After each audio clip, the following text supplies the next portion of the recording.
شروع اللہ کے نام سے جو بڑا مہربان نہایت رحم کرنے والا ہے۔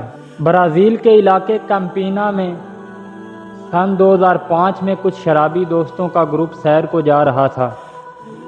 تب ان میں سے ایک لڑکی کی ماں نے فکر مند ہوتے ہوئے بیٹی کا ہاتھ پکڑ کر کہا، جاؤ خدا تمہارے ساتھ ہے، تمہاری حفاظت کرے۔ لیکن لڑکی نے جواب دیا، اگر خدا ہمارے ساتھ سفر کرنا چاہتا ہے تو اس کے لیے گاڑی کے اندر کوئی جگہ نہیں رہی، صرف گاڑی کی ڈگی میں جگہ مل سکتی ہے۔ نعوذ باللہ۔ ان کے جانے کے کچھ ہی گھنٹے بعد خبر ملی کہ ایک خوفناک حادثے میں وہ سب کے سب لوگ ہلاک ہو گئے۔ حیرت کی بات یہ تھی کہ گاڑی کے پچھلے حصے کو نقصان نہیں پہنچا۔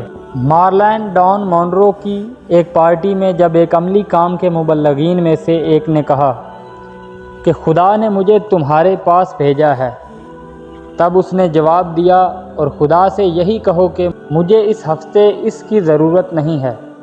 اس بات کے کہنے کے ایک ہفتے بعد ہی وہ اسی گھر میں مر گئی۔ ٹائٹینک بنانے والے تھامس اینڈیو نے ایک صحافی سے پوچھے گئے سوال کے جواب میں کہا تھا کہ اس جہاز کو تو خدا بھی نہیں ڈبو سکتا۔ پھر اس جہاز کا جو حشر ہوا وہ سب کو معلوم ہے۔ بے شک اللہ پاک بہت رحیم اور کریم ہے، لیکن کبھی کبھی کسی کے تکبر پر اس کی پکڑ کر کے اسے دنیا کے لیے عبرت کا نشان بھی بنا دیتے ہیں۔ کبھی تکبر کے بول نہ بولیں، کیونکہ یہ ایسا گناہ ہے جس پر کبھی کبھی فوراً بھی سزا مل جاتی ہے۔ اللہ پاک ہمیں ہدایت دے اور ہمیں اپنے حفظ و ایمان میں رکھے، آمین۔